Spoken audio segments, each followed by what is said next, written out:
তুমি আমার হারিয়ে যাও বাবা, আমি তো ভাবতেই পারছি না।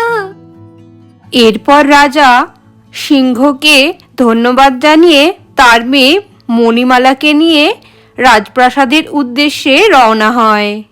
রাজপ্রাসাদে ফেরার পথে পড়ে এক গভীর জঙ্গল।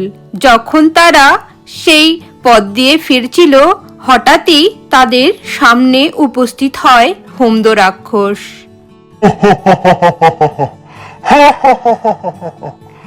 মহারাজ, প্রতাপগড়ের মহারাজ আর টুনি, তোদের আজকে আমি মজা দেখাবো। তোরা হুন্দ রাক্ষসের এলাকা দিয়ে হুন্দ রাক্ষসকে কিছু ভেট না দিয়েই যাচ্ছিস? তোদের তো অনেক বড় সাহস।